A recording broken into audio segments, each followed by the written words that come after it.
Bueno, la primera ponencia es sobre la recolección de hongos silvestres en el sureste de Uruguay, reflexiones en torno al habitar un área protegida. Y bueno, va a estar a cargo de Inti Clavijo, que nos viene a visitar del país, nuestro querido país vecino.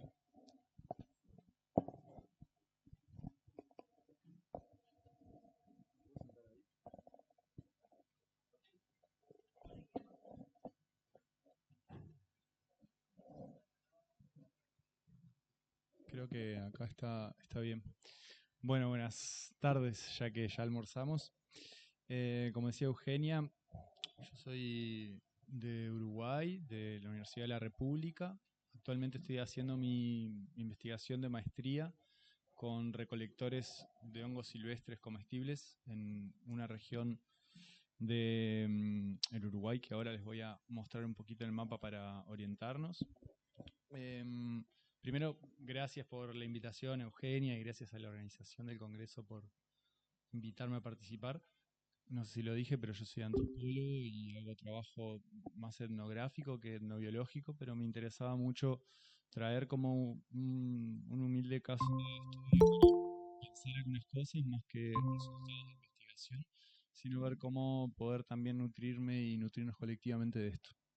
Esta presentación que voy a hacer ahora es un poco producto de algunos años de investigación en el este de Uruguay, en los departamentos de Canelones y Maldonado, y una conexión con investigaciones en un área protegida concreta que tiene reflejo, digamos, o relación con mi investigación actual con recolectores populares. Después de los juegos de luces, pasamos a la siguiente diapositiva, donde les muestro dónde está ubicado el territorio del caso de estudio. Ahí les puse un mapita bien ilustrativo de Wikipedia donde se ubica el departamento de Maldonado y el de Canelones. Están hacia el este de Montevideo y concretamente la región de Laguna Garzón, que es el área protegida que les voy a presentar el caso de estudio de forma amplia para hablar después en detalle del tema en relación a los hongos. Está ubicada, si pueden ver como esa pequeña entrada de agua acá. Esa es la laguna de Rocha, que es una laguna que forma parte de un sistema que está conectado con el Océano Atlántico, donde existen diferentes prácticas compartidas y diferentes formas de poblaciones locales. En este caso, Laguna Garzón tiene la característica de estar ubicado muy cerca. Ah, buenísimo. Magia, gracias. Entonces, esta flechita señala el punto donde estaría ubicada la Laguna Garzón, que se encuentra entre la división de departamentos de Rocha y de Maldonado, que eso es bastante relevante para la situación. ¿Qué es lo interesante o los puntos claves para conocer sobre el área protegida? Pasamos a la siguiente, por favor.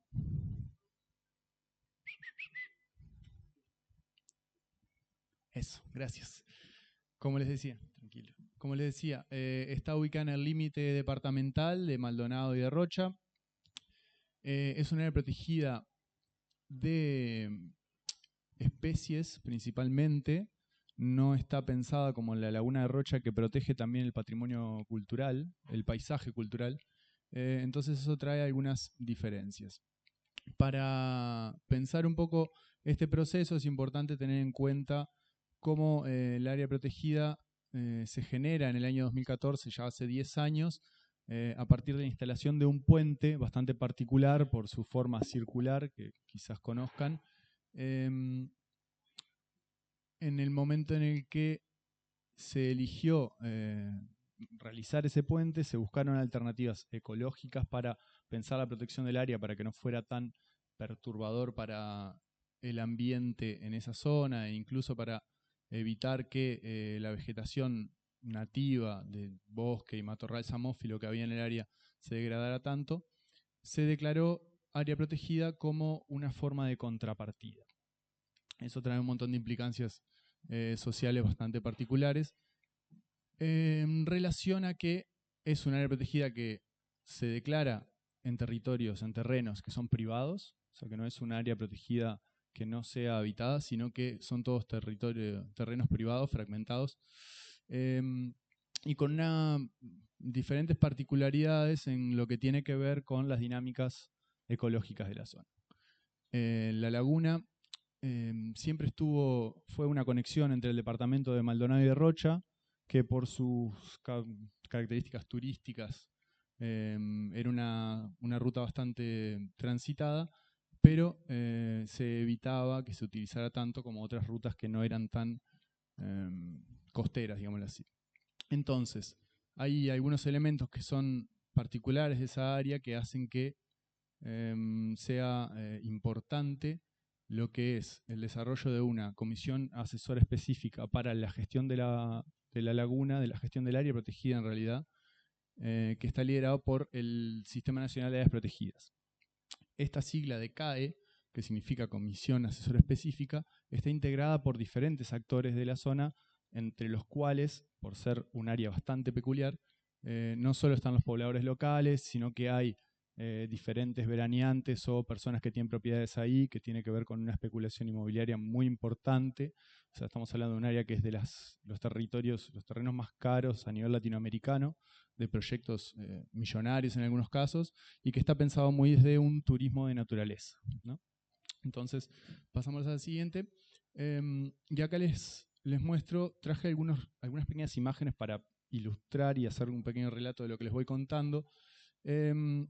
Acá lo que ven es el cruce por balsa que se hacía antes de que existiera el puente, donde era muy típico también como paseo de alguna forma la conexión de la barra del lado de Rocha y de Maldonado, que conectaba ambas orillas, hasta el año 2014 que se inauguró el puente. Acá esta foto es aproximadamente de la década de los 70, si no me equivoco, y esta es un poco más reciente, cerca de los 2010. Esta balsa fue sustituida por este puente circular. Un puente que fue sumamente polémico, que fue diseñado por Vignoli, un arquitecto, el mismo que hizo el aeropuerto, bueno, un personaje bastante particular, y tuvo mucha discusión arriba de todo ese caso. Fue realmente muy debatido, hubo un montón de movimiento alrededor de eso, y diferentes actores lo ven positivamente y negativamente. No voy a entrar muy en detalle de esto, pero lo que tiene la laguna de particular y esta zona, incluso el puente, es que genera un montón de actividades turísticas y sociales muy específicas del área. Y lo que quiero mostrarles un poco es cómo esas actividades conviven con las que son las actividades relacionadas con los hongos comestibles y no solo comestibles. Pasamos a la siguiente. Bien, acá un pequeño cartel del área protegida. Es un área que tiene, acá no se ve mucho porque queda un poco pixelado, pero esta es una de las especies, la espina de cruz, ¿se conoce ya? Es una de las especies nativas que se protegen. Hay algunos caminos hacia adentro del área donde vive gente de forma permanente. Y hay algunas, digamos así, casas que están de pescadores artesanales y personas que viven hace unas cuantas décadas ahí, unos 20 años, algunos más, 30 incluso, que están sobre la costa de la laguna. Pasamos a la siguiente, por favor. Este caso es un recorte de revista donde algunos veraneantes extranjeros, argentinos, americanos, de muchos lugares, millonarios explícitamente, van a visitar un restaurante que queda en La Barra, que es bastante conocido por ser uno de los más mejor calificados a nivel latinoamericano, y estos traslados son hechos por los mismos pescadores artesanales que viven ahí. Esa persona es Paris Hilton, y esa revista nos la mostró Beto, que en la siguiente diapositiva nos sacó a pasear a nosotros en su barca. Entonces, traigo estas imágenes porque un poco ilustran el contraste de lo que se vive en esa área protegida, en esa zona, y porque también dan cuenta de las complejidades, ¿no? De lo que es habitar estos lugares. Pasando a la siguiente diapositiva, me gustaría pensar un poco en exponerles la convivencia de estas actividades, convivencia entre enormes comillas, de cómo se dan estas dinámicas. Ahí tenemos una de las actividades, es el kitesurf y el windsurf, que son actividades náuticas deportivas que incluyen tabla del estilo de surf y esas cometas como si fueran paracaídas. El punto de Laguna Garzón es uno de los más importantes tanto a nivel sudamericano como a nivel mundial por las características ecológicas de la zona, donde tiene, digamos así, unas condiciones de viento y de navegabilidad para este tipo de actividades ideales para hacer escuela. Entonces es uno de los puntos de escuela de kitesurf más importantes a nivel mundial. Esto convive con la siguiente diapositiva, que es actividades de catamarán, donde hay otra escuela náutica instalada ahí. Hay más o menos unas 4 o 5 escuelas de kitesurf, o sea, y hay en algunos momentos hasta 40 velas en ese lugar, que es bastante reducido. No es como algo esporádico, ¿no? Sino que es bastante constante y importante en ciertas épocas del año. Con la siguiente diapositiva es que uno de los puntos donde tiene que convivir el kitesurf es con el birdwatching, que es el avistamiento de aves, que es una de las actividades también de turismo de naturaleza que se realiza, ¿no? ¿Por qué digo que tiene que convivir? Porque explícitamente las velas y los cables de eso dicen que mata a los pájaros, ¿no? Y que los ahuyenta. Entonces, todo este tipo de cosas son las que están en discusión cuando se dan los encuentros de la comisión asesora específica del área protegida. Pasamos. Otro tipo de actividades, por ejemplo, son el astroturismo, las caminatas de luna llena, los recorridos en la zona por los diferentes caminos. Y un punto no menor acá es que esa zona era una zona de camping muy habitual, ¿no? O sea, hay como una cuestión cultural de camping muy frecuente e incluso de caza, ¿no? Caza furtiva es muy común también, sigue siendo en realidad. Y al mismo tiempo, muchos de los pobladores locales que están vinculados con actividades de disfrute de la naturaleza están vinculados también, por ejemplo, con la venta de inmuebles. Entonces se da como un fenómeno de que son agentes inmobiliarios al mismo tiempo que son pobladores locales que protegen la naturaleza y que a su vez viven en ese lugar. También sucede, por ejemplo, con algunos de los pescadores artesanales, que sus hijos trabajan en los emprendimientos turísticos millonarios que están ahí.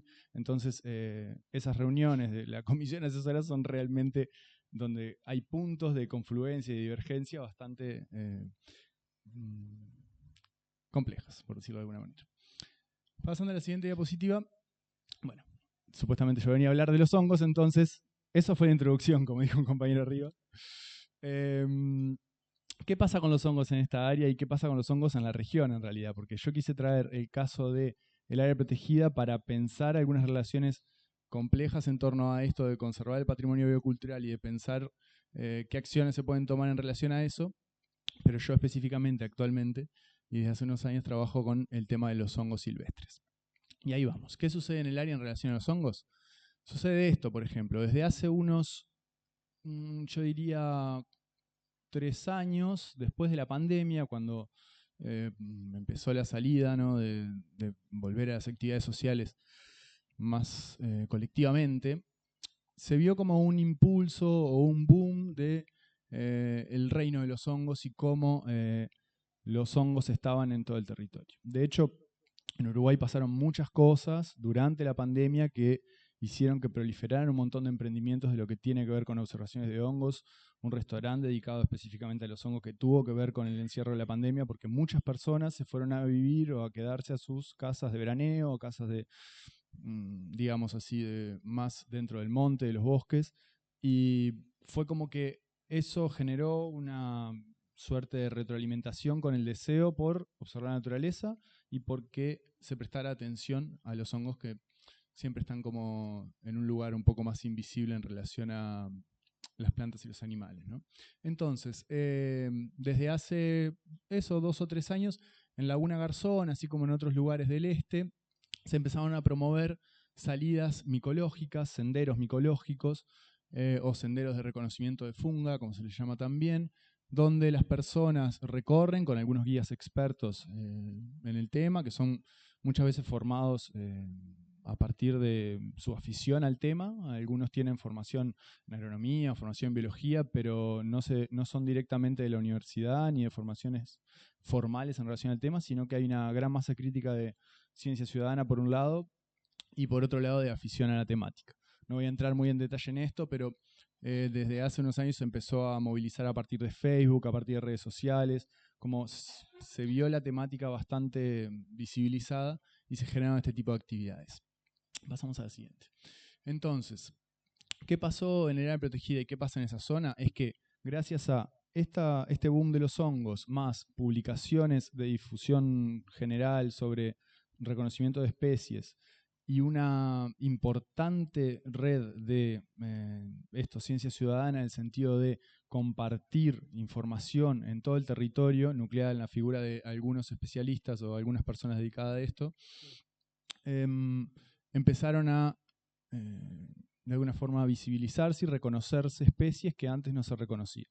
Este caso es Boletus edulis, conocido como porcini, que es uno de los hongos gastronómicos, por lo menos de los que hay en Uruguay, los más cotizados, por decirlo de alguna manera. Y en el área y en la zona empezaron a encontrarse hongos comestibles que antes no se encontraban de alguna forma. No es que no estuvieran, sino que empezaron a reconocerse como un valor gastronómico importante y empezaron a comercializarse, a repartirse por diferentes vías, ¿no? A su vez, pasamos a la siguiente. Yo pongo en contraposición un poco lo que es la recolección reciente, por decirle de alguna manera, de lo que tiene que ver con la recolección popular, porque en la zona de Maldonado, en los pinares de Maldonado, se recolectaba particularmente una o dos especies de hongos que se siguen recolectando, pero no se comercializan tanto, al menos como se da en Canelones, que es el otro departamento que trabajo, a causa también de la urbanización, ¿no? Punta del Este y toda esa zona de los Pinares fue sumamente urbanizada, entonces los relatos de recolección popular de hongos en ese territorio son más de hace 10 años, 15 años, que era mucho más frecuente. Por otra parte, en realidad, los recolectores más recientes son los que recolectan otras especies, no solo las que eran popularmente vendidas, ¿no? Yo no voy a ahondar mucho en mi caso de estudio con recolectores populares, pero en la zona de Canelones hay una ruta que es la ruta interbalnearia, donde durante 60 a 70 kilómetros hay puestos de venta de hongos, que nosotros allá le llamamos hongo de pino, pero no es el mismo que acá, sino que es el Lactarius deliciosus, el que nosotros le decimos hongo de pino, y de hongos de eucaliptus, el Hypnopilus junonius o spectabilis. Esos dos hongos, esas dos especies de hongos se recolectan desde hace por lo menos 70 años, en lo que hay registros bibliográficos, y hay recolectores que están hace 20 años con sus puestos en el costado de la ruta. Entonces, por un lado, la recolección popular es practicada por algunas personas con ciertos fines, y la recolección reciente o esta recolección más orientada a especies gourmetizadas, especies conocidas recientemente, tiene otros fines y otros mecanismos de moverse. En el caso de Laguna Garzón y en la zona de Maldonado, lo que se ve es principalmente la recolección reciente, o sea, recolectores aficionados que salen a pasear de alguna forma, a vivir eso como una experiencia de turismo en la naturaleza y que aprovechan esa instancia para recolectar hongos, en algunos casos comercializarlos, pero no siempre, sino que si recolectan muchos a veces los venden o los reparten con conocidos. Pero lo que sí se dio a partir de este boom fue como una forma de valorizar ese recurso e integrarlo al circuito gastronómico del Este, que es un circuito gastronómico de alta gastronomía, como les contaba antes. Pasamos a la siguiente. Entonces, pensando un poco qué aporta al patrimonio biocultural tanto una forma de recolección como otra, yo traigo algunas reflexiones, ¿no? Por un lado, como actividad de disfrute y de reconocimiento de la flora, de la fauna y la funga. El término funga, porque entiendo que no todos no todos vienen como del palo, es un término que se está trabajando desde hace creo que el primer paper es 2011, que tiene que ver con esto de equiparar lo que es, ¿no?, los hongos con las plantas y los animales, en tanto lo educativo, en tanto lo científico y demás. Y de alguna forma también, ¿por qué creo que es una manera de reconocer las tres partes, porque los hongos también están totalmente relacionados con las especies vegetales e incluso a veces con especies animales que consumen esos hongos, que se ven en algunos lugares. En fin, es una manera también de conectar un poco estas diferentes partes de la naturaleza. Por otro lado, como el primero de estos puntos estaría bastante más relacionado con lo que es la recolección reciente, y el segundo de los puntos tendría que ver un poco con la recolección popular. Ya que para mí es una forma de aportar, ¿no?, como manera de economía informal y práctica tradicional de provisión de la naturaleza. Digo esto porque quizás parezca como un poco folclórico y menor, pero hay aproximadamente unas 30 familias en la región que viven de esto durante 3 meses, y realmente es un ingreso muy importante para esa forma de vida, ¿no? Como esa manera de... Son muchas veces personas que son changadores, que no sé si se usa acá el término, pero como que se dedican a diferentes cosas a lo largo del año, y este punto es realmente muy importante en su economía. Por otro lado, creo que es importante para pensarlo como un valor agregado al territorio para su conservación, en el sentido de que las especies de hongos tienen un montón de trabajo ecológico y ecosistémico en las regiones, pero no son explícitamente conservados, ¿no? Hay algunas propuestas que piensan que conservar los hongos es de alguna manera conservar toda la biodiversidad, ¿no? Porque es conservar lo que sucede abajo de la tierra. Entonces, eso implica que también para las mismas áreas protegidas es muy importante. Es un aporte interesante también como insumo culinario local y regional, y como conocimiento ecológico local y forma de etnomicología, ¿no? Creo que eso da para pensar lo siguiente, que es, bueno, qué posibles maneras o caminos hay, y estas son algunas pequeñas cosas que he pensado, no son propuestas cerradas ni mucho menos, pero pensar un poco en, bueno, cómo integrar las especies de hongos consideradas a los planes de manejo de las áreas protegidas, contemplar las prácticas relacionadas como parte de las actividades en el área, que muchas veces no están representadas por algunos actores concretos. Respetar a su vez las formas tradicionales de recolección en las economías locales, y traigo esto porque para mí fue también un poco chocante ver cómo los recolectores tradicionales son muchas veces atribuidos a ellos la forma de recolectar devastando los territorios o utilizando implementos que no son los más adecuados. Y para algunas personas que están en la recolección hace poco y que se interesan en el mundo de los hongos, con una visión un poco como conservacionista de más en relación a cómo recolectar tantos hongos puede hacer daño, sin tener formación realmente o información de qué tanto implica o no, hay como muchos prejuicios en relación a cómo se da eso, ¿no? Entonces se ve de una forma hasta demonizada o estigmatizada a las personas que lo utilizan para un sustento, cuando en realidad están proveyendo un servicio también, que es traer esos hongos que son recolectados en montes bastante difíciles de habitar, y lo digo porque lo he hecho y es muy pesado cargar una lata con 10, 15 kilos de hongos y salir del monte y mojarse las patas y pasar 6 horas ahí adentro.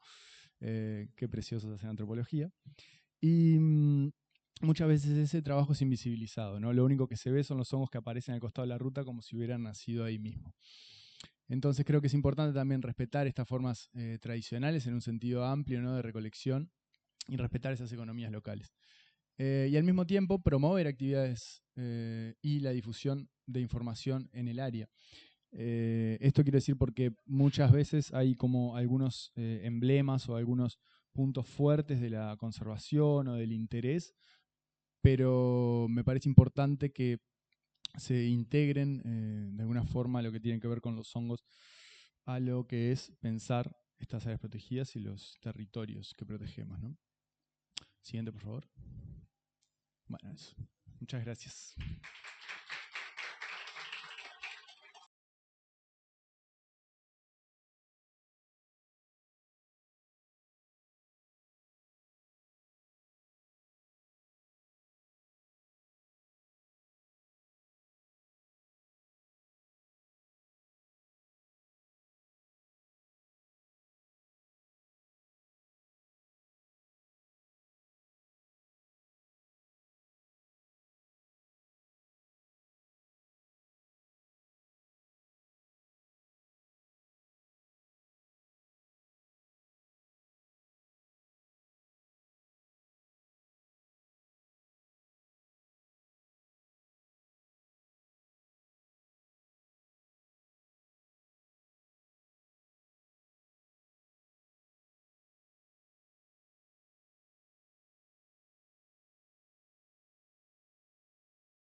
Bueno, vamos entonces a la siguiente ponencia de Alejandra Lambaré y Gisela Tortoni, que se titula Si no lo uso, lo olvido.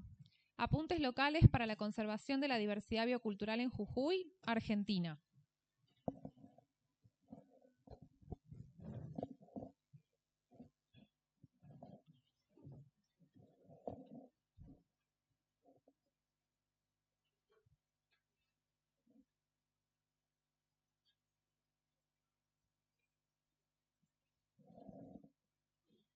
Bueno, buenas tardes, muchas gracias. Bueno, un gustazo estar acá, volver a vernos, encontrarnos, reencontrarnos. Y estamos acá venimos de Jujuy, de la provincia de Jujuy, vivimos en San Salvador de Jujuy, ambas. Estoy con Gisela Tortoni y vamos a presentar este trabajo que un poco surgió también por la reflexión que hicimos con esta invitación a este simposio y el que se titula Si no lo uso, lo olvido, apuntes locales para la conservación de la diversidad biocultural en Jujuy, y tiene que ver con el trabajo que venimos desarrollamos en su momento hace unos años, y bueno, la Gise está trabajando en su tesis doctoral. Siguiente. Bueno, el objetivo de esta presentación va a ser un poco explicar las dinámicas de ese conocimiento botánico local en las comunidades donde estamos trabajando.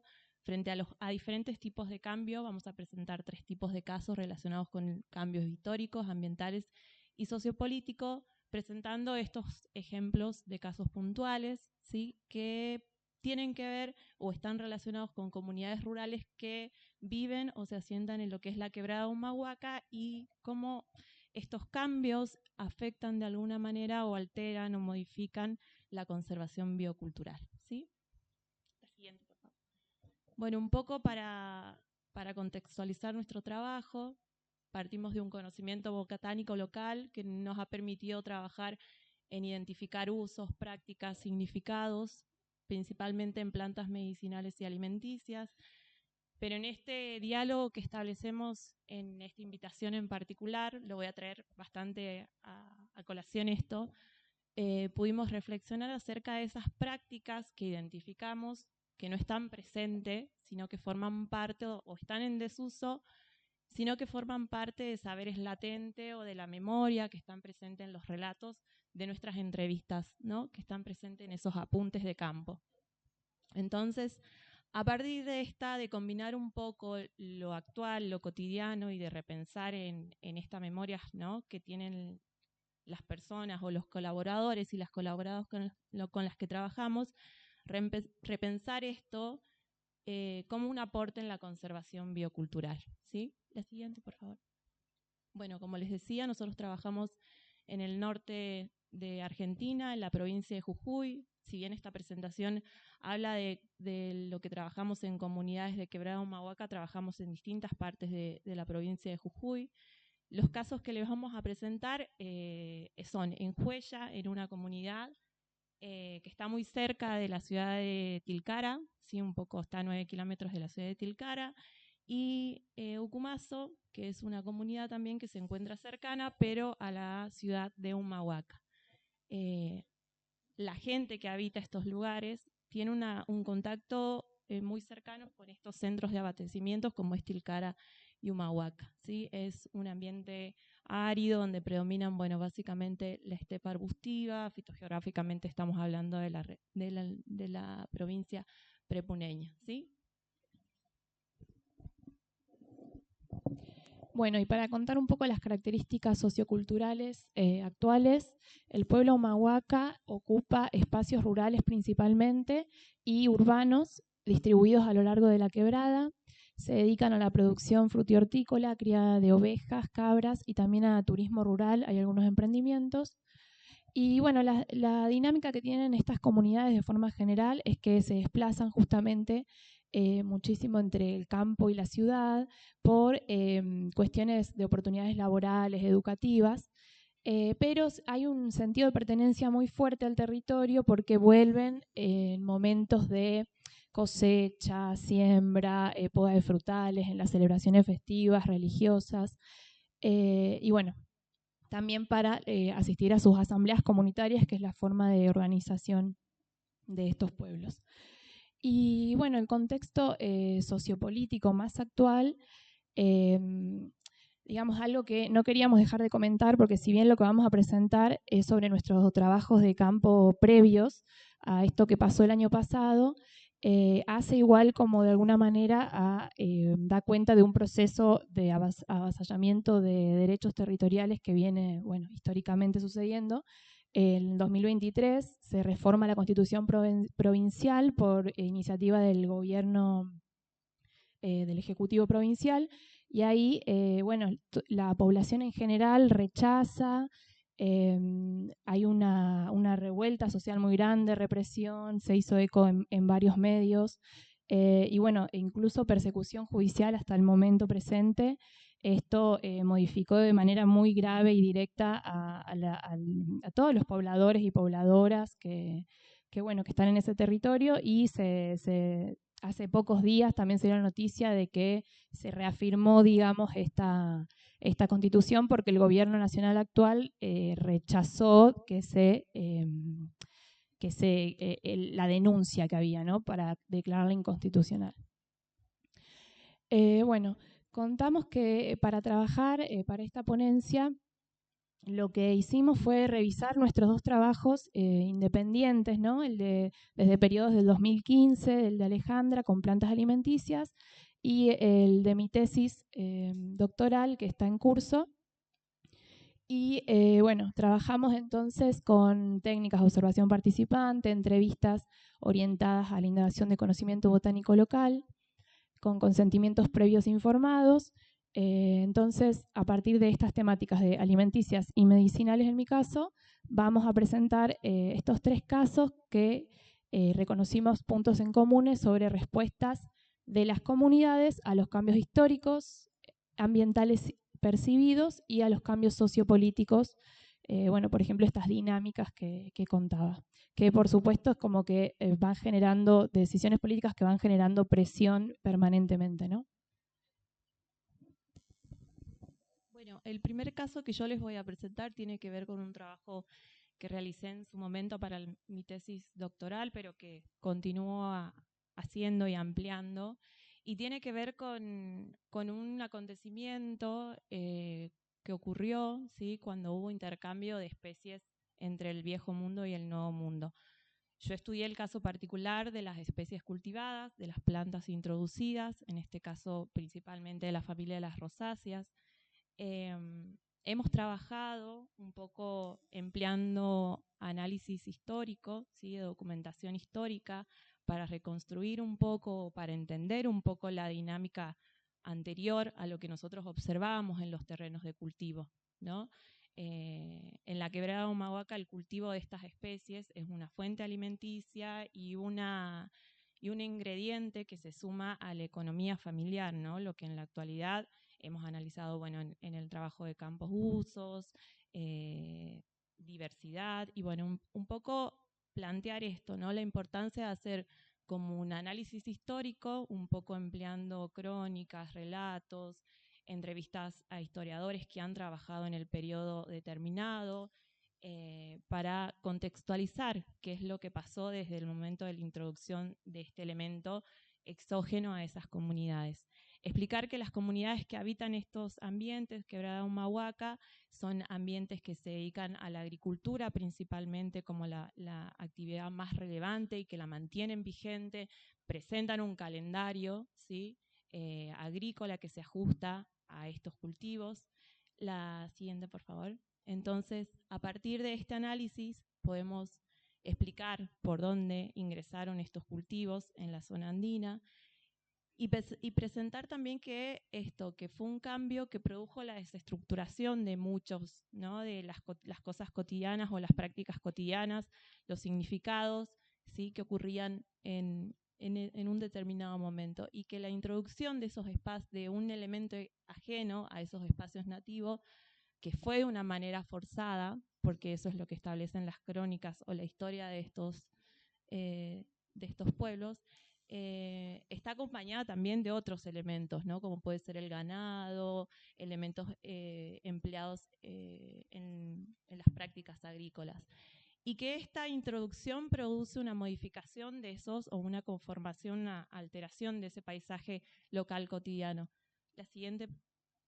Pero ¿qué es lo que analizamos nosotros? Analizamos esto, todo lo que les digo, los usos, manejos, formas de selección, la presencia de estos cultivos en instancias socioeconómicas, como pueden ser ferias, en trueques, hacen que también cambiemos un poco la visión y la interpretación sobre estos cultivos introducidos de una manera muy violenta, particular, y cómo estas comunidades tuvieron esa capacidad, ¿no?, para resignificar y apropiarse de algo totalmente externo y que estaba aportando alimentación que no se encontraba en ese momento, ¿no?, en forma nutricional, como estas frutas. Bueno, la siguiente.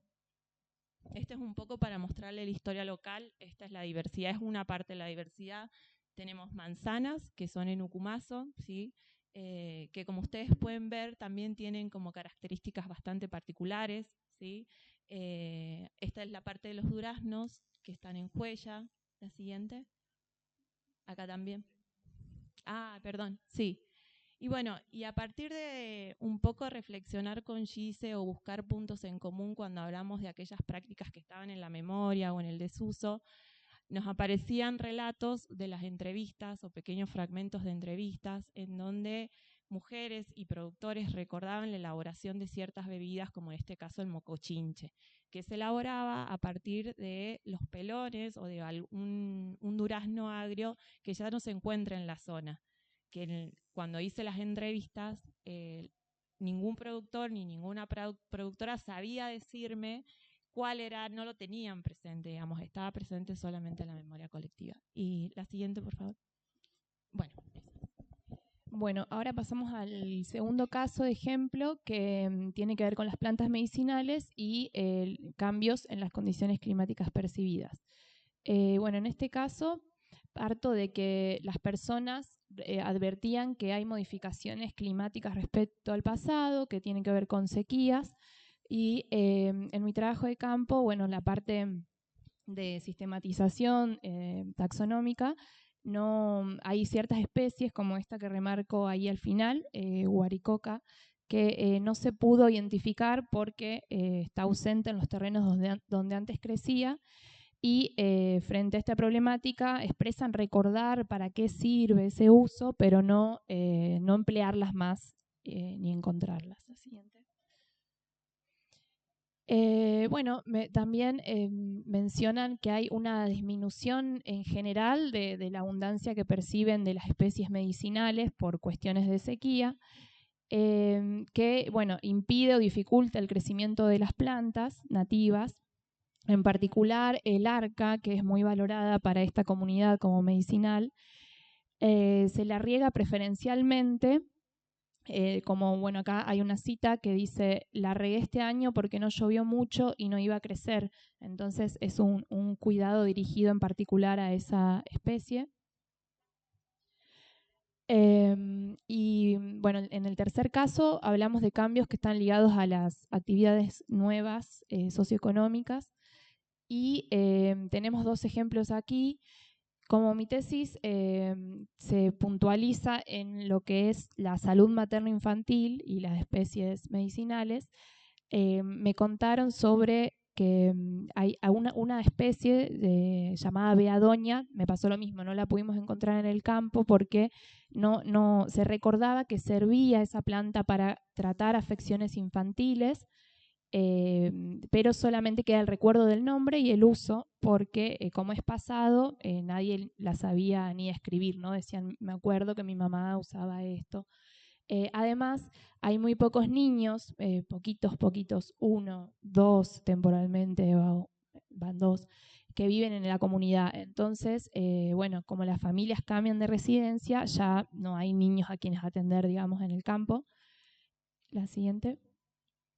Y el segundo ejemplo en torno a esto es una bebida medicinal que se recuerda del pasado y se encuentra en desuso en el presente, que es la horchata. Y bueno, esta es una bebida que solamente 2 mujeres que tienen entre 60 y 80 años y son residentes permanentes de esa comunidad, o sea, nunca han vivido en otro lado, son las únicas que pudieron precisar recordar la receta, no porque ellas la elaboraban, sino porque participaban junto a su mamá y otro hombre de la familia en la preparación, ¿no? Entonces, bueno, la comunidad en general habla de la horchata, pero no se usa ni se sabe en general cómo se prepara. Y bueno, no me detengo mucho acá porque esto lo presento el miércoles en la mesa de etnomedicina. Pero igual volvé, por favor. Entonces, de acá de 19 especies de esta preparación, una no se encuentra ni se busca, se acuerdan el nombre, pero no saben tampoco caracterizarla como para poder ir a buscarla, aproximar. Y por último, para esta preparación, los recursos frutales que mencionó Alejandra, ¿no? La manzana y el durazno, también se recuerda que se empleaba el carozo. Bueno, las semillas en realidad y el carozo, y que esto nos pareció interesante cuando pusimos ahí a dialogar nuestros datos porque habla como que estaba un recurso, un aprovechamiento total de ese recurso, ¿no? De usarlo como comestible y medicinal en el pasado también. Y bueno, un poco obviamente que esto es un poco para reflexionar en relación al trabajo que hacemos. Es importante, bueno, las estrategias de conservación local van a estar relacionadas a diferentes factores que tienen que ver con el cambio, las modificaciones, ¿no? Que se hacen en relación al conocimiento botánico local. Y planteamos acá que el manejo en este caso, en los casos que nosotros presentamos, el manejo y la diversidad agrícola, en este caso de los duraznos y de los frutales de la familia de las rosáceas, han recibido un manejo y han podido ser diversificados y son resignificados por estas comunidades y es un claro ejemplo de apropiación, ¿no? Por otro lado, tenemos el manejo que se hace de especies medicinales, en donde allí se presentó el tema de las arcas, donde hay elecciones por parte de las comunidades. Por ejemplo, se va a regar este año un poco más para que haya mayor disponibilidad de esa arca. El arca es una especie medicinal, como dijo Gise, pero a la vez está muy relacionado con circuitos simbólicos para las comunidades, como pueden ser caminatas al cerro, a visitar a la Virgen, ¿sí? Y por otro lado, hay relatos que se encuentran vigentes en la memoria, esto que hablábamos al principio, y que ponen en relieve que a pesar de que las comunidades están continuamente sufriendo fuertes presiones de cambios, ¿sí? Existe una memoria que se encuentra latente, que hay que revalorizarla, que hay que hacerla parte, ¿sí? De ese conocimiento botánico local, cotidiano, actual, que nosotros identificamos cuando vamos a trabajar en el campo, pero también forma parte de una memoria. Bueno, y ya ahora reflexionamos un poco también de una estrategia posible que surge de la interacción, ¿no? Porque en el caso de las dos, ¿no? De ambas, ¿no? El vínculo con estas comunidades, un vínculo a largo plazo, en el que, bueno, hacemos los acuerdos, vemos de qué manera vamos a ir gestionando el trabajo, etcétera. Nos ha hecho, digamos, enfrentar estas acciones en conjunto. En mi caso, por ejemplo, me explicitaban una preocupación de olvidar, o sea, directamente me decían, nos preocupa olvidar y perder los conocimientos de los abuelos, entonces esto es importante. Queremos que traigas todo sistematizado, o sea, todo escrito que nos dejes, porque las mismas personas más jóvenes que van y vienen a la comunidad y que están muy abocadas a lo productivo, dicen, bueno, no tenemos tiempo de estar con los abuelos y ver cómo se hacían las cosas que a ellos les interesan. Entonces, bueno, pensamos en esto, ¿no? Que también esta decisión comunitaria que tienen los pobladores con los que trabajamos, de trabajar con nosotras y que podamos devolver estos resultados con el fin de recopilar esta información y que eso también a largo plazo preserva, garantiza una disponibilidad del conocimiento, ¿no?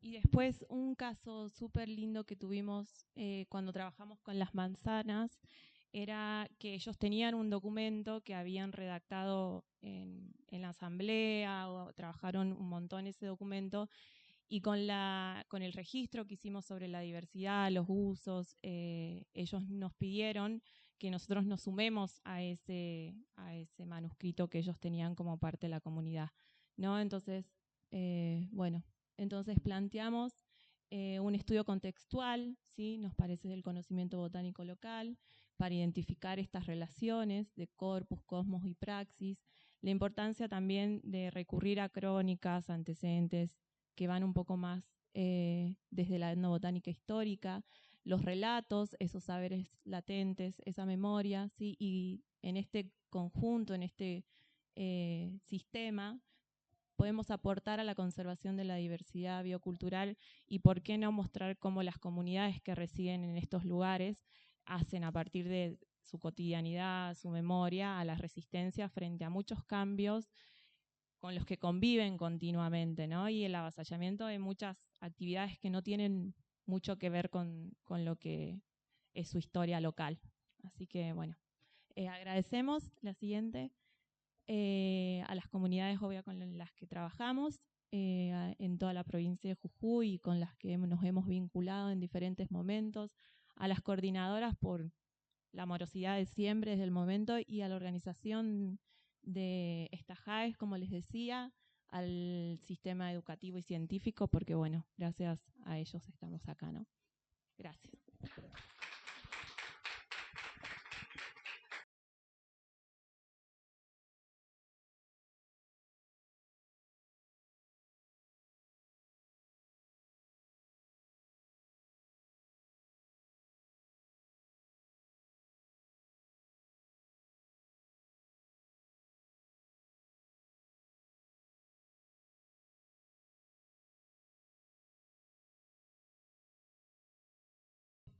Damos paso ahora entonces a la tercera ponencia, que está a cargo de Gustavo Martínez, es en coautoría con Carolina Audicio y Claudia Luján, y que se titula Agencias nuevas en la conservación de plantas medicinales en contextos interculturales del noroeste de Córdoba, Argentina. Desafíos y perspectivas desde la etnobotánica médica neorrural. Bueno, buenas tardes.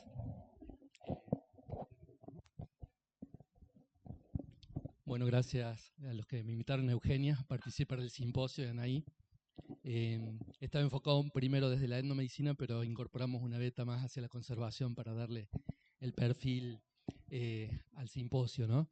Y bueno, lo que primero, dos aclaraciones antes de comenzar, en relación con alguien que me consultaba respecto del título. Cuando me refiero a agencias, me estoy refiriendo desde una mirada antropológica, podríamos pensar como protagonismo, ¿no? No como instituciones, ¿no? Agencias nuevas en torno a la conservación de plantas, y estamos trabajando desde hace un tiempo con la tesis, esto es parte del trabajo de tesis doctoral de Carolina Audicio en etnobotánica en el noroeste de Córdoba, un contexto que después les voy a mostrar porque hablamos de un contexto intercultural.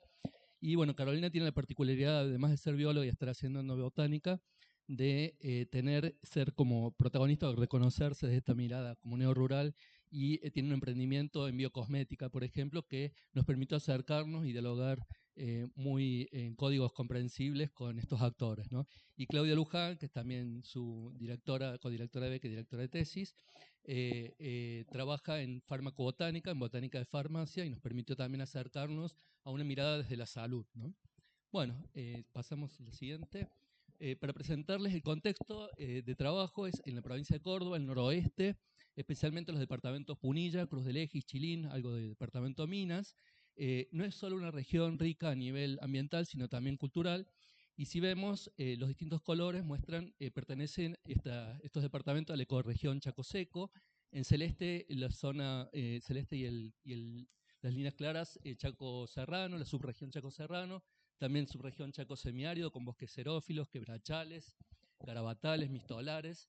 La subregión Chaco árido, a medida que nos vamos yendo hacia el oeste, disminuyen las precipitaciones.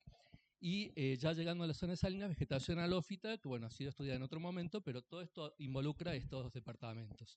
Podemos ir pasando a las animaciones, algunos paisajes que nos muestran la diversidad son varias, así, ahí tenemos, bueno. Tenemos zona de Chaco Serrano con Schinopsis lorenzi, las zonas Orco Quebracho.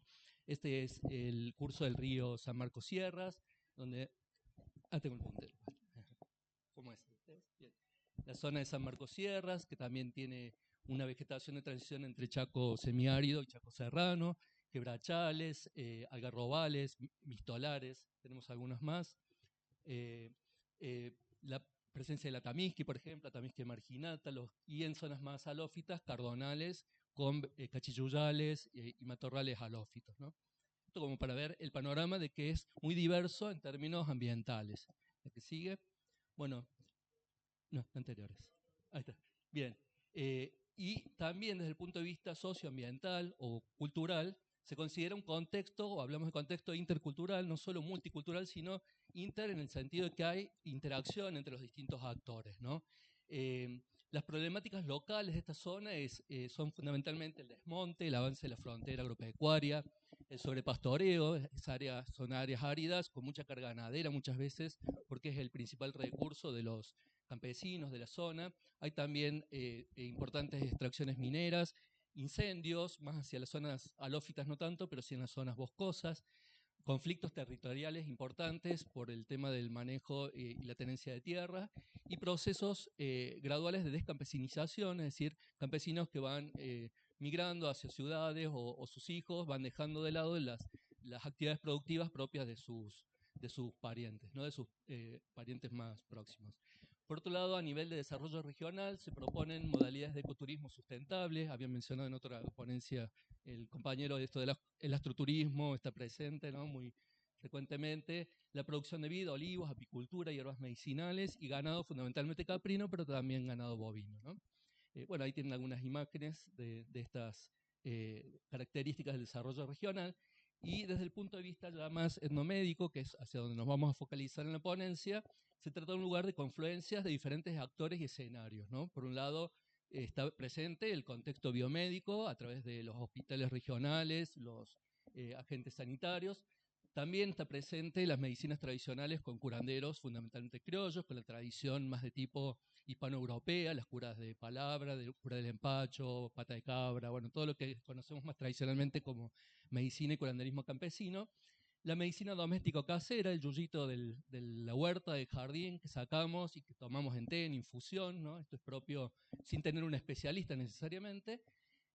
Curaciones religiosas, ahora después vamos a ver un poquito en lo neorural cómo toma el fenómeno religioso como parte de un fenómeno también relacionado con la búsqueda de la salud, ¿no?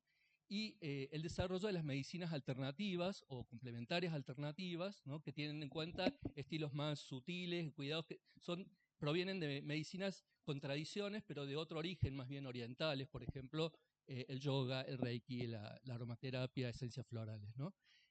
Bueno, pasamos a la siguiente. ¿Esta es? Bien. La problemática de investigación, este es un aspecto en el que estamos investigando, digamos. Carolina está tratando de comparar las etnomedicinas de los criollos, campesinos, del campesinado, la etnomedicina de, hay grupos que olvidé mencionar, aborígenes que se están reconstruyendo, reetnizando, como los comechingones, que históricamente se consideraron extintos en algún momento, y bueno, hay procesos de reemergencia étnica, de neoindigenismo, digamos, y en particular, los actores en los que nos vamos a detener, nos interesa analizar el rol y el agenciamiento que tienen los pobladores neorural en relación con el uso y la conservación de plantas medicinales, caracterizando también la etnobotánica médica neorural, identificando actores, escenarios, prácticas terapéuticas, formas de administración, que vamos a ver que algunas resultan muy peculiares, y escogí esas para hacer la presentación, porque nos muestran esta distinción de diferentes tipos de coexistencia de diferentes tipos de medicina. Bueno, a nivel teórico, conceptual, trabajamos el concepto de migración neorural con nuevos actores y agencias en relación con la conservación del ambiente. Estas conceptualizaciones aparecen en autores que hablan, por ejemplo, del fenómeno de migración neorural. También en Córdoba, una de las primeras en desarrollar este particular aspecto, digamos, de la neoruralidad es Trimano, Geraldine Trimano, que habla de la migración de amenidades, ¿no? Esto de buscar espacios más saludables, espacios más con mayor vinculación con la naturaleza. También Julieta Quirós, de nuestro Instituto de Antropología, trabajó los conceptos o la distinción entre nacidos, criados, llegados, ¿no? Como distintas voces para definir quiénes son esta diversidad de actores. Otros se encuentran también específicamente mencionados en algunas bibliografías como movimientos contraculturales ligados a los hippies. De hecho, desde otros actores se identifica a veces a los neorurales como los hippies, ¿no? O la hipada, a veces esos términos que a veces suenan peyorativos, pero aparecen como denominación desde la alteridad desde algunos actores hacia la alteridad, ¿no? En torno también a cosmovisiones Nueva Era o New Age, aparece bibliografía, especialmente los trabajos de Vanina Papalini en Capilla del Monte, que había explorado, los trabajos de Carosi, ¿no? Y algo característico de la cosmovisión de los neorurales es que aparece una visión sacralizada y ritualizada de la naturaleza, ¿no? Hay una reemergencia de lo que es la ancestralidad originaria, ¿no? Y donde lo aborigen pasa a tener como una referencia, bueno, esto nos conecta más, es más natural, por lo tanto es más saludable, ¿no? Entonces hay también una conexión hacia el fenómeno del indigenismo, ¿no? Vamos a la que sigue. Desde el punto de vista ambiental, con Bárbara había presentado un trabajito en Bariloche, algo que es característico es el protagonismo activo que tienen frente a las políticas y conflictos socioambientales territoriales. Es notable que en algunas manifestaciones populares no haya tanto campesinado, no haya tanto aborigen, pero sí estos actores, especialmente como vemos algunas imágenes, esta es una manifestación que se hizo por el agua y el monte en Cosquín, en el departamento Punilla, en ocasión del Festival de Cosquín, del cierre. Bueno, ahí participamos y vimos algunas presentaciones, estas son de la web, pero siempre están vinculadas a lo artístico, a la reivindicación, digamos, del retorno a la naturaleza a través de un vínculo desde lo emocional también, ¿no? Bueno, tienen algunas imágenes también de los reclamos, ¿no? Hay paz en el monte, hay paz en el pueblo, ¿no? Esto estamos trabajando en Chaco Serrano, donde una de las principales problemáticas es la carencia del agua y los desmontes, ¿no? Vamos a la que sigue. También presentan una característica, un rol activo en la conservación y en el uso sustentable de los recursos medicinales y comestibles. Se vinculan con la agroecología, con las huertas comunitarias, el tema de la alimentación consciente aparece, ¿no? Las malezas comestibles. En un trabajo con Jiménez Escobar, con David en Ancasti, aparecen allí algunas imágenes de huertas comunitarias en Anquincila, que es propio, también se vuelve a esta idea del trabajo colaborativo, las mingas, bueno, a muchos les sonará familiar o cercano, ¿no? También la Feria de Semillas y Saberes y algo importante es utilizar como fuente de conocimiento muchos elementos que provienen de la divulgación y la difusión de los medios de comunicación y de las redes sociales, ¿no? Lo cual también tiene alguna connotación que después vamos a referir en relación con la salud, ¿no? La bioconstrucción, el empirismo y el ensayo a través de emprendimientos, cultivo de aromáticas, ¿no? Esta es una señora que es productora de tecitos medicinales y tiene su huerta, y las otras imágenes son de Ancasti, Catamarca. Vamos, sigue.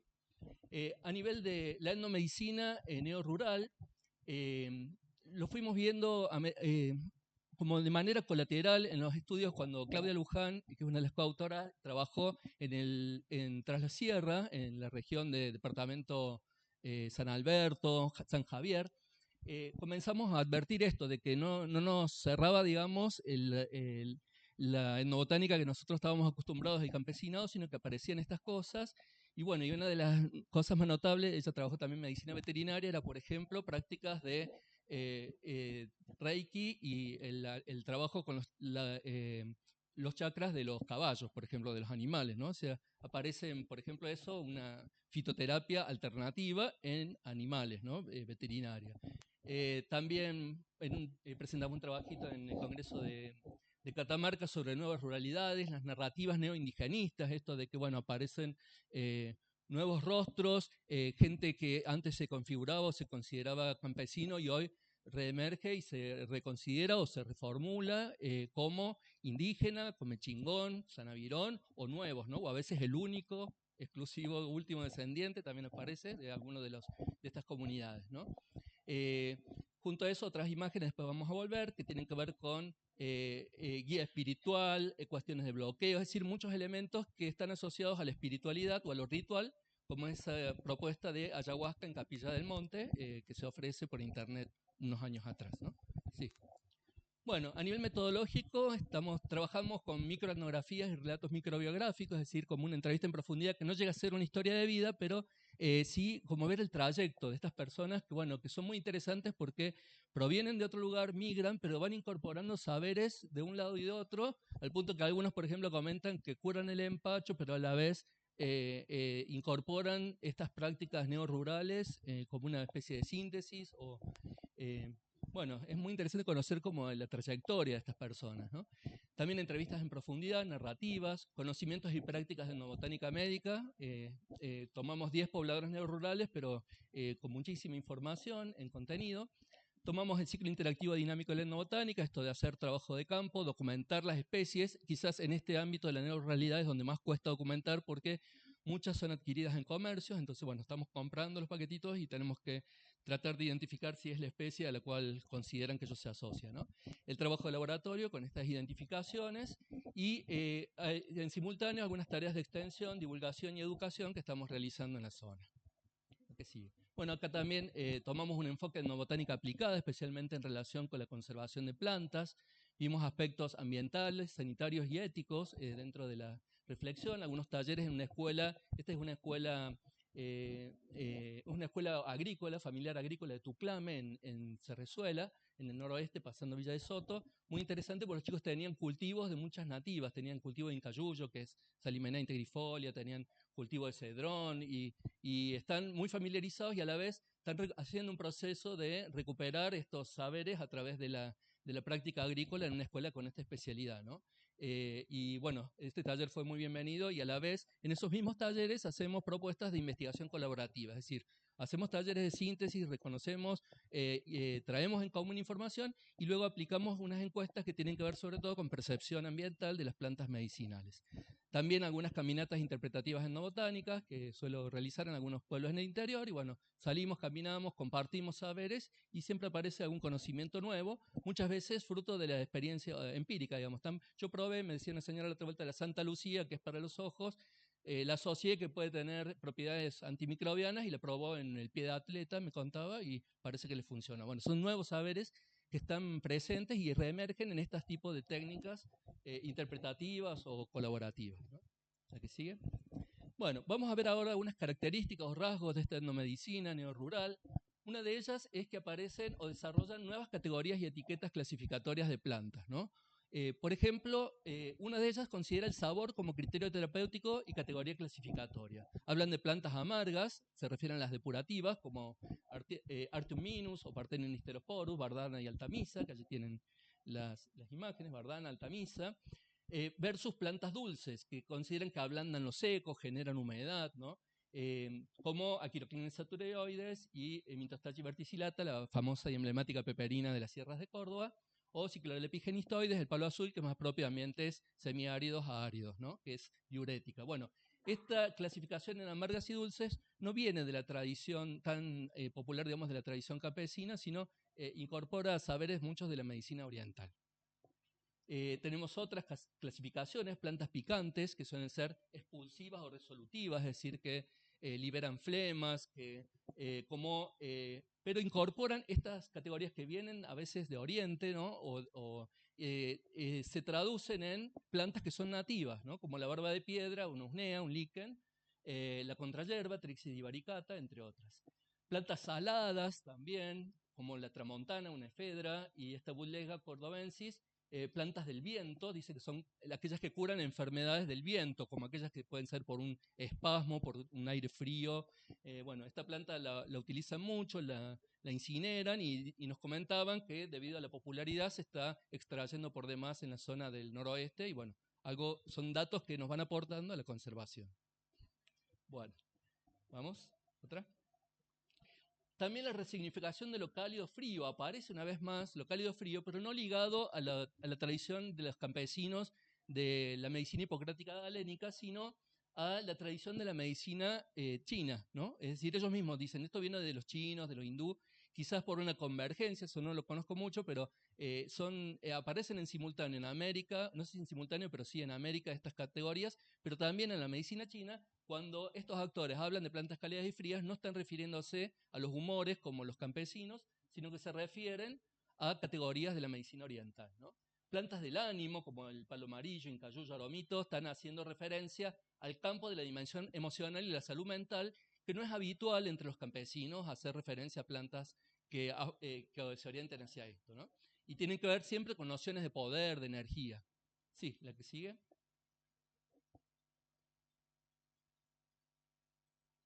¿Se trabó?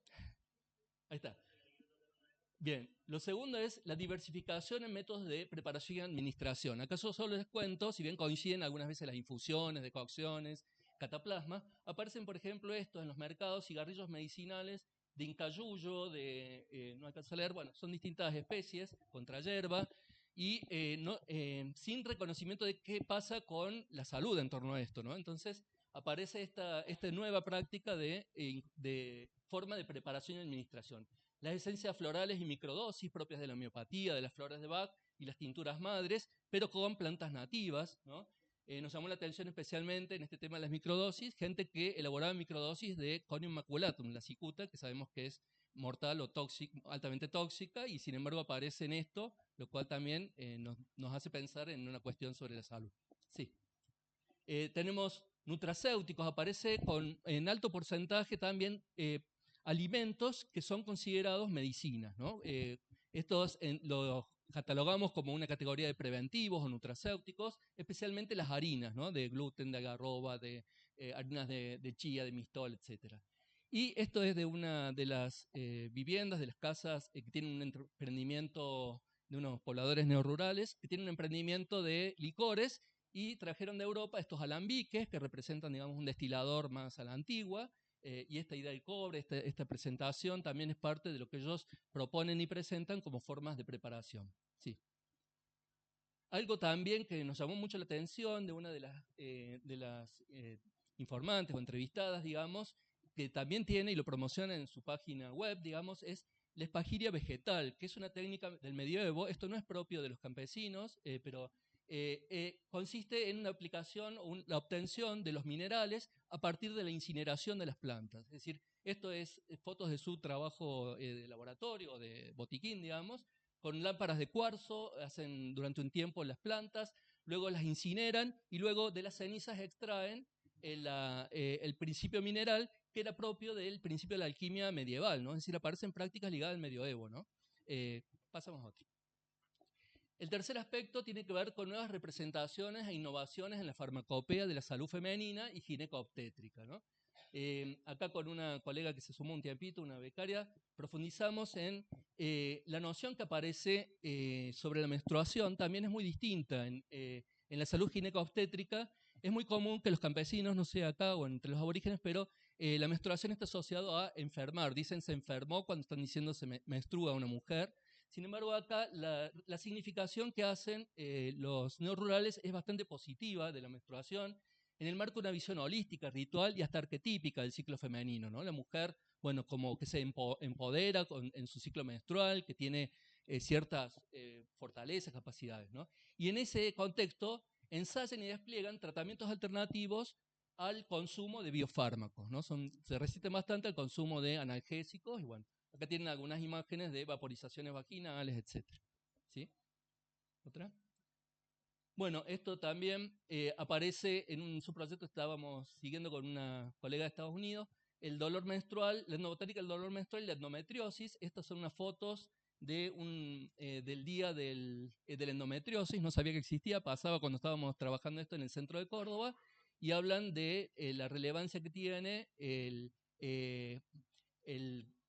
cuidado, digamos, en esta etapa, en estas circunstancias de la salud. Y esta es una foto de un temazcal, creo que se llama temazcal el objeto, no sé, bueno, es como un lugar donde se cubre con una lona y allí se hacen baños de vapores, a veces vaginales, a veces corporales, con hierbas medicinales. Esto está presente en una persona de los entrevistados, ¿no? Como también lo ofrece como servicio de salud. ¿Otra? Bueno, acá tenemos algunas plantas que aparecieron propias del dolor menstrual y de la endometriosis, como anemia tomentosa, la doradilla, lipia alba, después lipia turbinata, esferalcea, el orégano, y hasta cultivadas como el orégano y algunas mentas, ¿no? ¿Sigue? Bueno, y por último, este es un tema que va a ser muy colateral en la tesis, pero que nos parece importante porque surge en los trabajos, surge en las entrevistas, y es la valoración y afición que está surgiendo por lo ritual y el empleo de plantas sagradas, ¿no?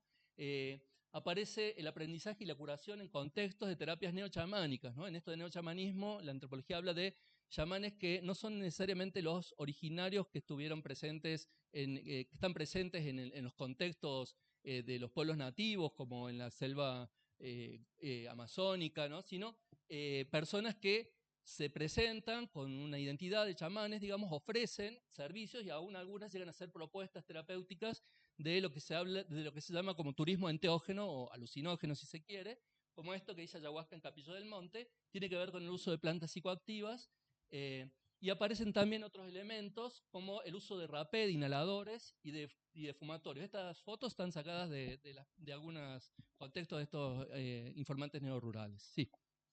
Bueno, esto les quería contar que colaboramos desde el Museo de Antropología con el Museo Botánico, el INVIP, en una muestra que si fueron las JAES anteriores tal vez la visitaron.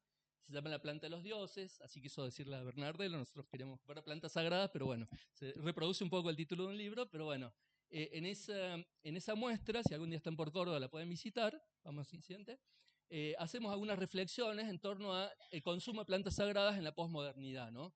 Si son nuevas prácticas, si se está mercantilizando o no, si son prácticas en las cuales hay desacralización, ¿no? Frente a la amplia oferta de consumo ritual de plantas sagradas, tenemos más preguntas que respuestas o cuestiones en diálogo sobre el uso contemporáneo, ¿no? El turismo étnico, las experiencias místicas y espirituales, que creo que es lo que está llevando y busca a la gente tener nuevas experiencias espirituales, ¿no? ¿La que sigue? Bueno, este es simplemente una nota periodística que tiene que ver con la zona de años atrás, de un centro terapéutico en el Pan de Azúcar, bueno, que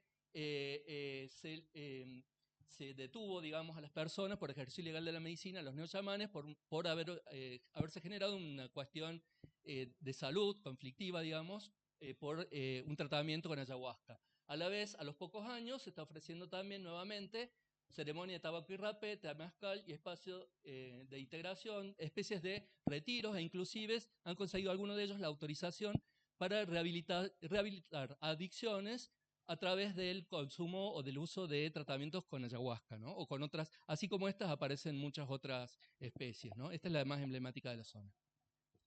Bueno, algunas preguntas que nos quedan dando vuelta, como si es ético o no, si está bien, si se está haciendo o no mercantilización de los recursos naturales, de lo étnico y de lo ritual, si se profundiza el exotismo, a veces se ofrecen estas cosas con plumaje, con unos atavíos de chamanes, ¿no? Presentándose, que dista mucho de lo que uno encuentra cuando uno va a un chamán, digamos, de los pueblos originarios, por lo menos en el Gran Chaco, entre los tobas. Si se está desacralizando el chamanismo con estas prácticas o no, si se está vaciando el significado de las cosmovisiones de los pueblos, o si es legítimo y los aborígenes y también los médicos, los psiquiatras, tienen derecho a utilizar estos recursos como instrumento de sanación, ¿no? Lo que está en juego también es si hay una mercantilización de estos bienes de sanación o no. ¿La que sigue?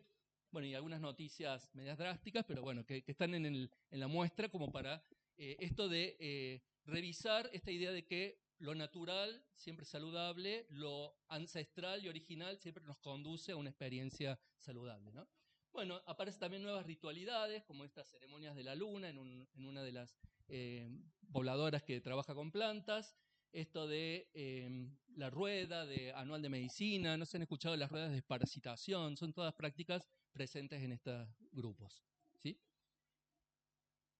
Y bueno, como conclusiones, lo que vemos es que los autores de la neoruralidad promueven agencias nuevas, protagonismos nuevos, digamos, en relación con la conservación de plantas. Cultivan, propagan, conservan a través del uso, porque se informan mucho y les interesa, y de hecho propagan nuevas especies que vienen de otro lado, y a la vez protagonizan luchas y resistencias ambientales. La endomedicina neorural presenta también innovaciones y resignificaciones en las formas de preparar y administrar, ¿no?, las plantas nativas, con una fuerte influencia de medicinas orientales, ¿no?, de raigambre oriental. Me acordaba, por ejemplo, que para preparar remedios utilizan como lo que ellos llaman consagrar, que es una especie de ritual o rezo sobre el preparado con el cual van a administrar. Esto no es común en las culturas campesinas, que sí la recolectan un Viernes Santo porque ya consideran que están sagradas, ¿no? Dos corrientes de religiosidad, acá entra lo liminal con lo religioso, ¿no? Por último, pensamos, y esto lo charlamos mucho con Claudia Luján, que trabaja en farmacobotánica, que es necesario realizar un estudio prudente y exhaustivo de las prácticas de etnobotánica médica no rural, en las que la innovación, el uso de nuevas especies y aplicaciones medicinales se ven tensionadas con la seguridad etnofarmacológica, ¿no? Con la seguridad farmacológica, ¿no? Esto de, bueno, una tintura, no, un preparado homeopático de Conium maculatum, bueno, si yo lo escucho por TikTok y lo reproduzco, puede tener sus riesgos, ¿no? Y de hecho, a veces el TikTok es fuente para algunos de información, ¿no? Y por último, se requiere promover un abordaje dialógico, intercultural, reflexivo y prudente de estas prácticas emergentes, debido a que tiene implicancias en la salud, en la ética y en la jurisprudencia, ¿no? Por último, dejo con información dos reflexiones de dos pobladores de la zona del noroeste. Se refiere la primera a la persona con la que aprendió. Dice: plantea el camino del yuyo ligado a un acercamiento a pensamientos andinos. Dice que es médico calahuaya, descendiente comechingón, y en sus cursos incorpora también nociones de medicina china, ¿no? Nos habla también de este eclecticismo, de esta conjunción de diversas medicinas, ¿no? Y un ropero, yuyero comechingón de San Marcos Sierras dice: las plantas te hablan. Si vos no estás conectado con la planta, no vas a poder curar a nadie. A mí los ayahuasqueros no me gustan, porque no es medicina nuestra, no nos hace falta. Cada territorio, cada geografía tiene su propia medicina, sabiduría y chamán. El mal uso es peligroso. La planta se vuelve en contra, usada de esa manera, usada de mala manera. Bueno, y por último, ¿algo más? Ahí está, muchas gracias. Les dejo allí el contacto.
Retomamos entonces el simposio, la segunda parte.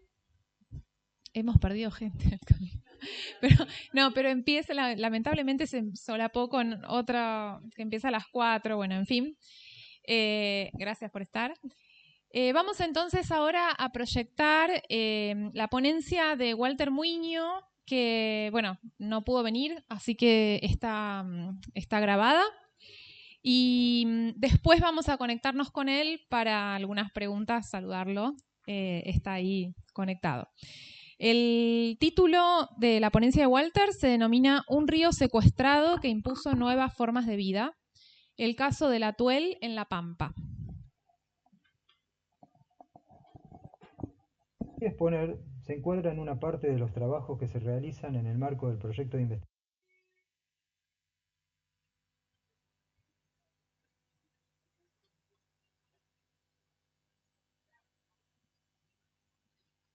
Lo que voy a exponer se encuadra en una parte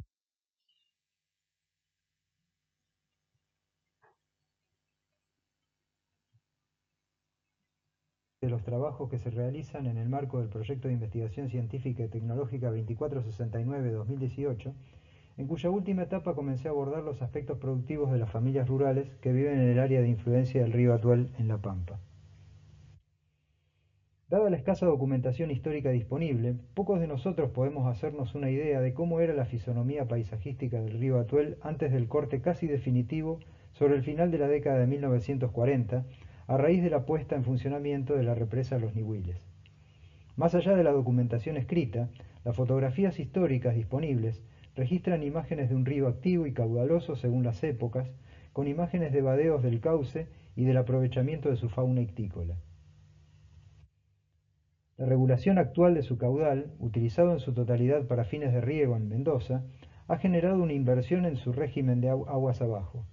Desde 1948, el cauce del Atuel en La Pampa recibe aguas en los raros episodios de lluvias extraordinarias y en las últimas décadas como aportes de agua de reutilización cuando se hacen limpiezas de los canales de riego en Mendoza. Por esta razón, los exiguos caudales que ingresan a La Pampa ocurren entre mediados de mayo hasta el mes de agosto con aguas de calidad regular. Las fotos que se ven en pantalla muestran cómo es el cauce en la provincia de La Pampa en la primavera. ¿Cómo definir entonces al río Atuel en la cuenca inferior si la mayor parte del año presenta su cauce seco y mantiene un caudal modesto durante aproximadamente 100 días en el año? Una investigación reciente que hace un análisis general sobre diferentes trabajos en el mundo señala que los ríos que presentan un escurrimiento de entre un 20% y un 80% anual son considerados ríos o sistemas intermitentes. Por lo tanto, el río Atuel en su cuenca inferior corresponde a estas características y no a la de un río que ha desaparecido. Hecha esta introducción sobre el ecosistema, haré una breve referencia acerca del estudio. El marco epistemológico del trabajo se basa en un enfoque comprensivista y una metodología de trabajo cualitativa que busca caracterizar una cultura y comprender sus significados y valores. No hablamos aquí entonces de hipótesis, sino de premisas o supuestos relacionados con el significado del río y su entorno sobre la vida cotidiana de las familias que habitan en él. El objetivo general es, a través de la mirada etnobiológica, caracterizar la cultura de los pobladores ribereños en su relación con los recursos naturales en un contexto de cambios ambientales. Dentro de este objetivo general se pone interés especial en la forma de vida que ha desarrollado la población en un ambiente transformado desde el corte del escurrimiento permanente del río y sometido a nuevos cambios a partir de los fenómenos climáticos que acontecieron en las últimas décadas en la región. Los trabajos fueron realizados a través de entrevistas abiertas y en profundidad con pobladores adultos, y los registros fueron tomados en forma escrita, en libretas de campo o mediante grabaciones de audio que posteriormente fueron transcritas. Toda la información fue compilada en bases de datos y analizada. Estos análisis permitieron establecer líneas de trabajo en mayor profundidad y nuevos interrogantes. Como es norma en los trabajos de campo etnobiológicos y etnobotánicos, toda información relacionada con una especie vegetal tuvo su documentación de referencia como material colectado e identificado taxonómicamente, que quedó como constancia en el herbario SRFA de la Facultad de Agronomía de la Universidad Nacional de La Pampa. El área de estudio queda comprendida en la cuenca inferior del río Atuel, y específicamente se trata del tramo que abarca su ingreso en La Pampa a través del único cauce activo en la actualidad, que es el arroyo de la Barda, el cauce antiguo del río Atuel y el cauce del arroyo Butaló hasta la localidad de Algarrobo del Águila. La población actual está conformada por familias que practican la ganadería extensiva y, aunque en su gran mayoría son propietarias de la tierra, se autodenominan puesteras. Desarrollan sistemas de producción ganadera de subsistencia con bajo nivel de inversión en mejoras y capital de trabajo que les encuadran en la categoría del campesinado. Hasta la década de 1950, es decir, hasta algunos años después de la interrupción del escurrimiento permanente del río, la ganadería predominante era la ovina.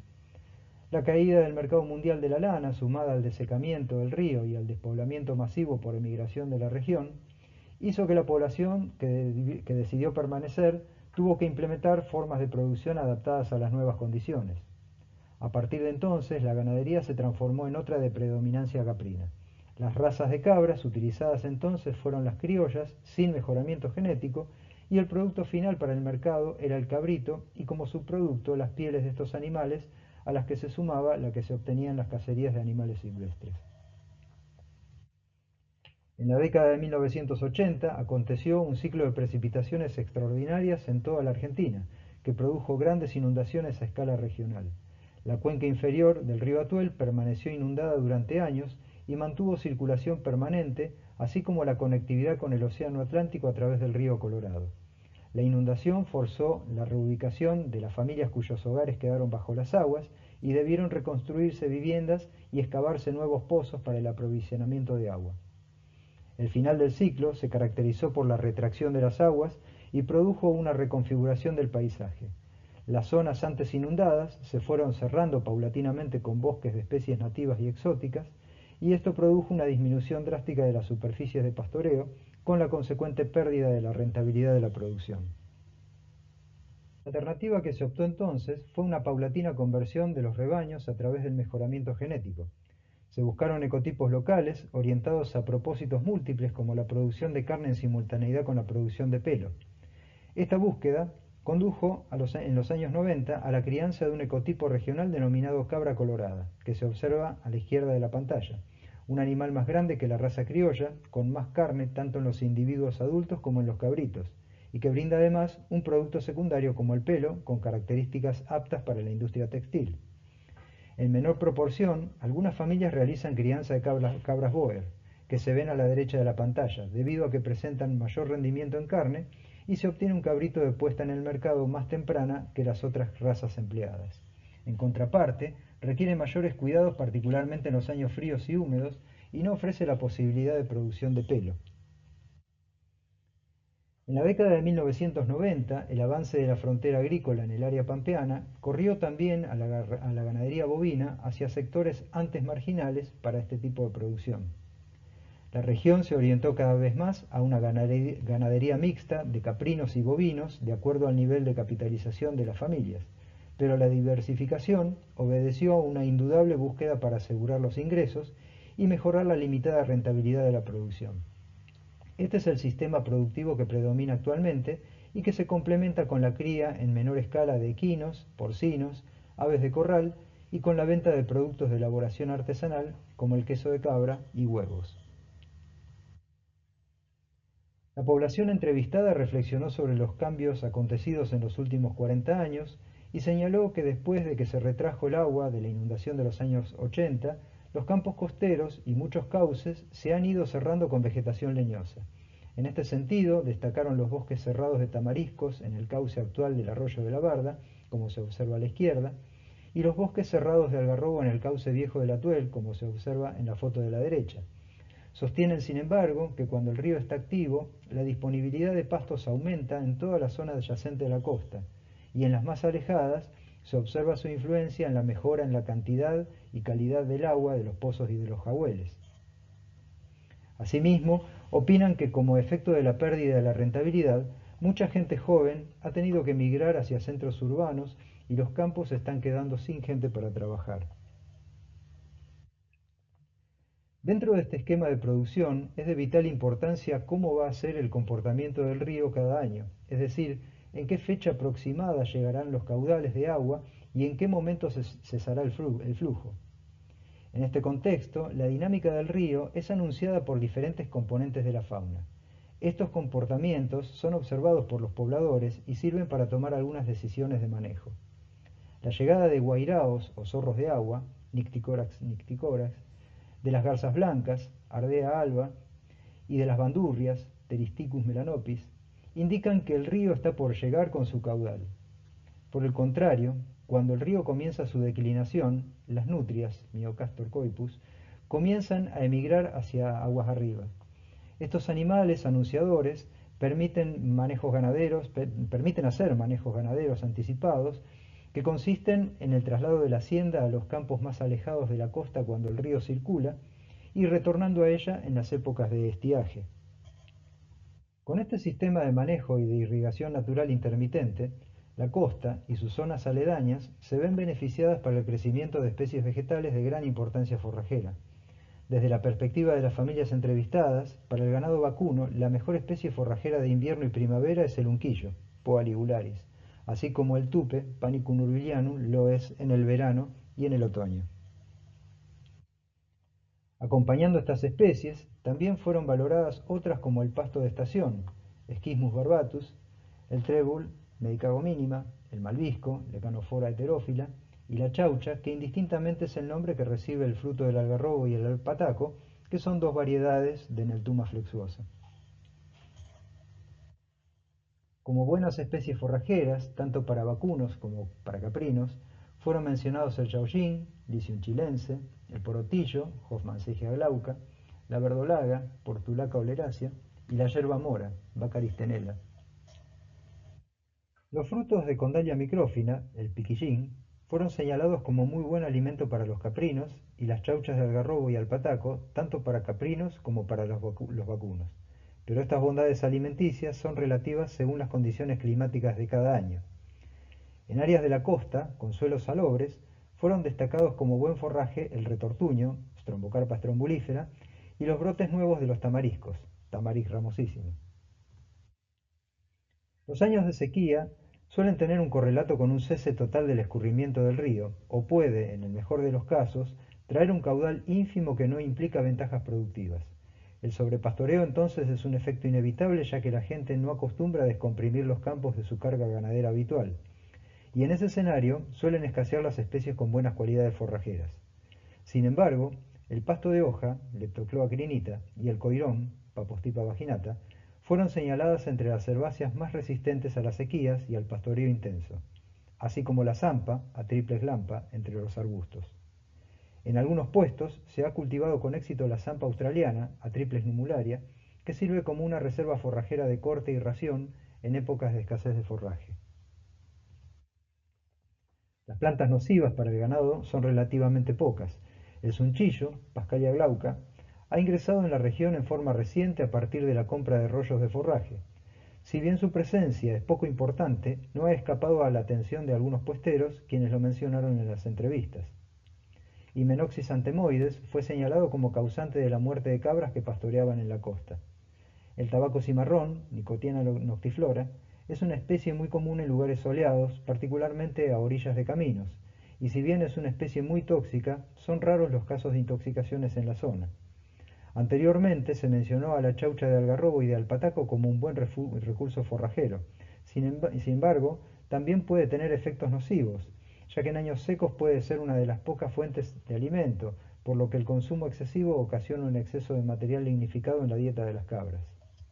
La consecuencia de esto es una interrupción en el proceso digestivo ruminal, que deriva en efectos de parálisis en la masticación, como se observa en la foto, y este cuadro clínico recibe el nombre local de mal de las mascaderas.